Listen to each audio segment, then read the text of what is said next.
ไม่สูงค่ะมื้อนี้เป็นวันที่28เดือนธันวาคมที่3ปี2026ในตอนได้ข่าวใส่หมอหอมมีข่าว3ตอนได้มาเปิ้นเผาค่ะตอนที่1ขันฝนทาดเคินยาวข่าวเที่ยงตอนหนึ่งก้นหาบไถนาไหลลุเซ็งสาใจกว่าค่ะหลายฝ่ายได้ก็ว่าเป็นย้อนก็เพราะว่าฟิงฟ้ามันร้อนไหม้แห้งหนาอาลาดและเป็นลมแลดข่าวเที่ยงตอนหนึ่งคอมมานิตีหนึ่งลุ่มลาดด้วยถึงก้นเหตุการณ์ก้วยหมกะด้วยถึงป้าปอแม่ก้นเหตุการณ์จัดปางอ่อนแอว หับปนพรกาใช้จ่ายทั้งหมดอ่อนตั้งเปิ้นได้ที่ก็เข้ามาถ่อมด้วยข่าวโหในค่ะคันฝนทาดเคินยาวในค่ะอ่อนเนาะในก็ตึกคือกำซื้อต่อก้นเหตุการณ์พกซ้อมเมื่อวันที่27เดือนธันวาคมที่3ปี2026ในมีข่าวงาออกมาว่าอิงเนอปางตึกอันเป็นว่าอยู่ดีปอดวันออกกลางค่ะเนาะเลยสินั่นก็มีหลวงตื้อกำกินตีหวังแก่ฮอร์โมสอันเป็นเส้นตั้งต่อส่งแห้งทาดและเคิงใจโคตื้ออันเอามาเฮ็ด ฝนธาตุไนโตรเจนไทยเนี่ยก็เอาปนเคมีอันลูกมาตีตั้งปอดตอนนั้นโคปากไหล40%ค่ะก็เลยรับพรตุ่มยอนกำซื้อเนี่ยเอามือเหลียวในเฮ็ดให้ฝนธาตุในมีอ่ำกลมโทนเป้งปออำนั้นก็กาขันมันในโป่งขึ้นสูงแฮงเลอเซนนั่นค่ะโคตื้นอันเอามาใจตื้อว่าสังว่าเจ้าไหนก็มันกาเคินเฮ็ดจังไหนเสแลไหนกาไลเคินกาขันฝนธาตุอันว่านั่นยาวในอ้อม เจ้าหน้าก็หนึ่งลัดในว่าเฮ็ดหน้ากับปานมือเหลียวในมันหยาบแห้งแต่ค่ะออย่อนก็เปอว่ากาขันฝนทัดแน่มันขึ้นแห้งก้วยกะว่ากาขันเข้ามองมาคาโคติอันไรมาสีกว่าขายในซ้ำกาขันมันป้อขึ้นแห้งนั่นน่ะเนาะบางเมี้ยวๆเนี่ยก็กาขันมันเตรียมไว้ขายป้อไรกาขันกาหือเฮ็ดจังไหนค่ะออกก่อนเลยรับพรตุ่มยวนแห้งแต่ก้วยกาว่ากาไลซื้อฝนทัดในบ้าใจค่ะออ เพราะว่ามาใจก็สำไรค่ะเนาะในตอนของการพกซ้อมในอ้อเลอซื้อนั่นก็ลัดเทียงว่าเฮ็ดหน้า1ปอก1ปอกในง่ายๆไหลลงตื้นหนำแห้งหนาว่าได้เป็นกาไถนากาเจือพันธุ์กาน้ำมันเนาะน้ำมันได้ก็เอามาใส่ในเครื่องสุบน้ำเข้าหน้าว่าคาฝุ่นทาดว่าแล้วก็กายาแห้กังมงแมงว่าแล้วก็ยาแห้กัง เยอยาว่ะป้าเจ๋มยาแห้กังเจอแมงเจอล่าอันเด็ดๆจังมาจับใส่เขาว่าเฮาว่าเฮ็ดเนี่ยเนาะก็เลยลุ่มลาดด้วยถึงต่อพอถึงเขาเนี่ยใหญ่เพราะว่าใหญ่มาเย่าเนี่ยก็สำหรับปาดเขาเมื่อปาดเขานั่นก็หำโหลเลยมีการจ่ายที่ก้นมาเฮ็ดการก้นมาปาดเขาก้นมาเอาเขาเฮ็ดเนี่ยเนาะอะโลเลยใส่นั่นก็มีแทงการจ่ายต่างเจอต่างเปิงเทียงมื้อเหลียวในซัมมาย่าร้องของคำน้ำมันกาน้ำมันแป้งหาซื้อหยาบเทียงเหไหนได้ โลว่าเฮือลองตั้งอย่าเพิดในแต่เป็ดใจเอาว่าเฮ็ดไหนคะอ้อม ไล่ฮู้ว่าหลายๆก่อเนาะเขาขำไล่กาขัน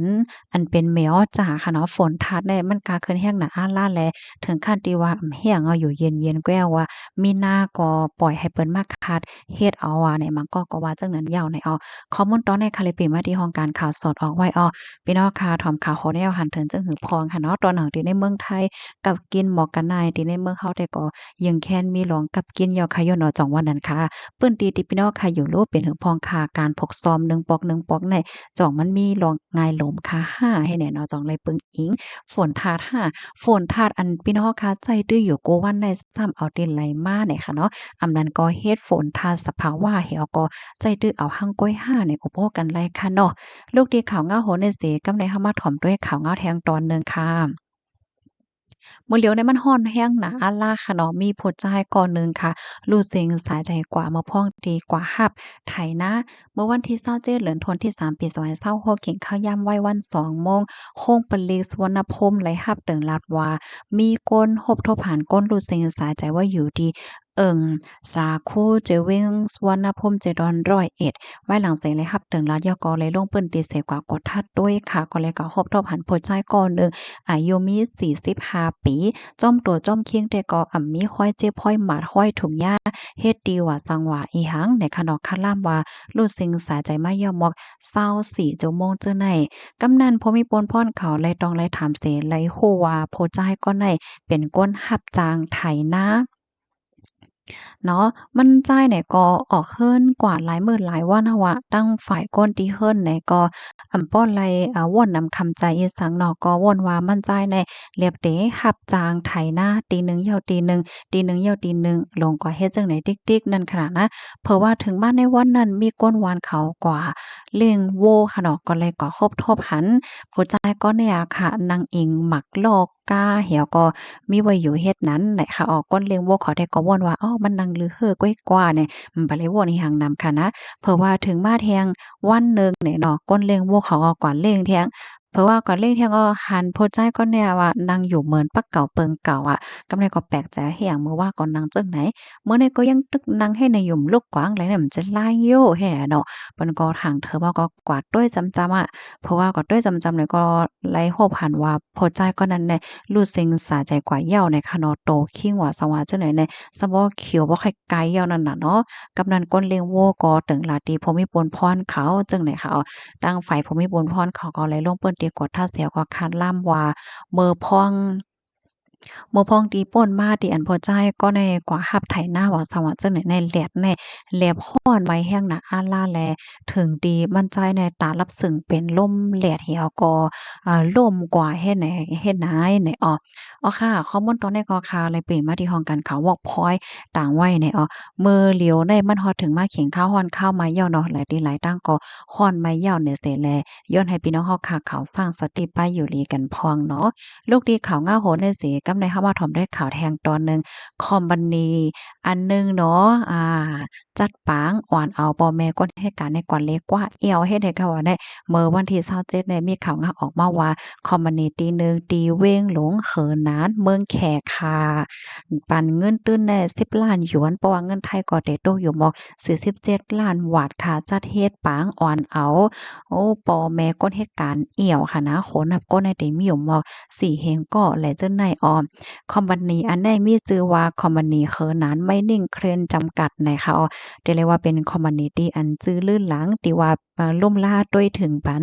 ก้นเหตุการณ์ลีนะเนี่ยเนาะด้วยถึงปันก้นเหตุการณ์ก้อยมกาด้วยถึงปันป้าปอมให้ก้นเหตุการณ์เที่ยงเฮ็ดจังได๋ค่ะนะผู้ก่อตั้งคอมพานีได้ก่อชื่อห้องว่าฉุยเผยจุ้นเนี่ยเนาะฉุยเผยจุ้นเนี่ยเนาะพอออกเสียงพี่น้องข้างบันเอ็ดนึงเนี่ยค่ะ หลายปีป่นมาแล้วค่ะคอมพานีอันใดที่ก่อไว้นักปักใจต่อผู้เฮ็ดการผู้หาบการค่ะเนาะเขาก็ลาดว่าคอมพานีขึ้นใหญ่ไปสูงเฮิงๆเนี่ยก็เป็นย้อนก็เพราะว่าคนเฮ็ดการมีตั้งคัดจ่ายได้เลยว่าเป็นคอมพานีที่อันฮู้กงฮู้มนคนเฮ็ดการเฮ็ดแหนเขาเนี่ยก็ไล่จัดเฮ็ดลองต้องหนึ่งหลายเจ้อหลายเปิงมาอยู่ตาสีค่ะเนาะบ่ได้เป็นกินเลง5ตอนสู้คนเฮ็ดการหาสังหาเฮ็ดจังนี้เนาะ เหี่ยวก็เมื่อป่นมาเนี่ยก็ซ้ำจัดเฮ็ดปางอ่อนเอาปอแม่ก้นเหตุการณ์ก่อนเลยกว่าแอวเที่ยงเฮ็ดจั่งใดอะเนาะเมื่อวันที่24ในคอมพานีค่ะไลออนเอาปอแม่ก้นเหตุการณ์สีเฮงก็ออกข้าวตั้งกว่าแอวขี้ก้าแหวก็กว่าแอวจมกันคอมพานีได้เอาปุนพ่อนกาใช้จ่ายตั้งสิ่งตั้งหมดค่ะนะ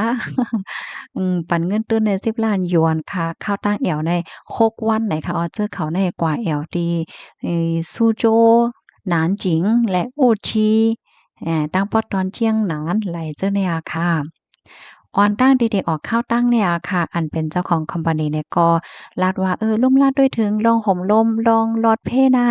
ลือเฮ่อเต็มที่น่ะปะยอก็ลัดก้นฮอดรถฮอกาเป้าว่าฮอดรถฮอกาลีลีน่ะก้นมาเหี่ยวก็มีปาก้นอ่อนแอวค่ะนะลาดปาก้นอ่อนแอวว่าลงลา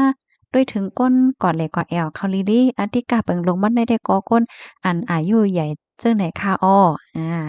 ก่อนเลยกว่าแอวกันให้เกี่ยวๆม่วนๆ ให้รอดพี่รอดหลานหน้าให้แหนมเกี่ยวกับไปลองในโพหับการก็หนึ่งลาดในว่าเมื่อพ้องที่เหตุการณ์เขาก็เหตุการณ์ได้เหตุการณ์ว่าเหตุการณ์นำนาป้อมีขิงข้าวยามอ่อนป้อแม่กว่าแหลกว่าแอวเนาะก้อยกะว่าป้อเลี้ยงเนี่ยก็ซ้ำหันถึงว่าก้นเหตุการณ์ในก็เหมือนก้นในนาหอต่อเฮิรนค่ะเนาะมันลำลองหนาให้แหน่แลจัดเฮ็ดปางตรงหนึ่งในปอกกำไนเปิดตาเปิดตื้อตั้งให้โพหับการกุก็จังไรตอบแต้นกลุ่มมนป้อแม่ ปันขิงข้าวยามปอแม่แลอ่อนปอแม่ก่อนเลยกว่าแอวเฮ็ดจั่งใดไหนอ้อ ข้าวตั้งปอกำในค่ะนะว่าจะเป็นการลดกากากาตีลือตีเศร้ากาตั้งกินตั้งย่ำป้าเจ็มอันประกันไว้รับรองตอนตากูก็ไหลจังไหนเนี่ยนะคอมพานีออกปันหมดค่ะเลยเห็นนั่นไหนก็ทำเลยจัดป้ายายาตั้งกินคึกคักแค่จังไหนกว่าป้าจ้อมค่ะเนาะเมื่อพ้องขี้กล้าอยู่ในเพราะว่ามีหยังไหนก็เตจังเอามากินเอามายาให้แนวเลอเซนั่นก็มีหมอยาคมออกข้าวตั้งกว่า ป้าจ้วมในออเปิดตาลุ่มลาดด้วยถึงลองข่มลมลองหลอดเพเมื่อหยุ่มลีกินหวานเป็นวัดเป็นอาน5สัง5ไหลเจิ้นได้ไหนค่ะผู้หับการไล่ป้อไม่ผู้หับการได้แดมหนูเลยไม่ใจหังค่ะก้อยโหลเอาวัดไว้มากันหาอันก้อยค่ะคอมวันนี้เนี่ยจัดการวันหมดให้ไหนค่ะว่าได้นะข้อมูลตอนในคาลิปีมาที่ห้องการข่าวสดออกไว้นะคะค่าเฮาอ่านข่าวอันนี้ค่ะก็หอมปอยุ่มโจมเหย่าในข่าวได้พี่น้องค่ะฮับถอมเหย่าหันเถินเจิงพองค่ะจ่องคอยค่ะ ในภาวะจัดปานพี่น้องเฮาแน่จ่องยามยาคอมบันนีอันล่มลาดด้วยถึงผู้หับการจึงไหนคาหือได้ค่ะดอกบ่ยอก็ในอกในใจเจ้าเก่าในจ่องไข่ไล่หน้าการต่างงานไล่เหตุการณ์ในคอมบันนีจึงในหือได้ค่ะเนาะก็ปันตั้งหันถึงมาไล่ได้ค่ะยินจมบ่ก็ดีรับถอมปานในห้างค่ะเอาไม่สงค่ะ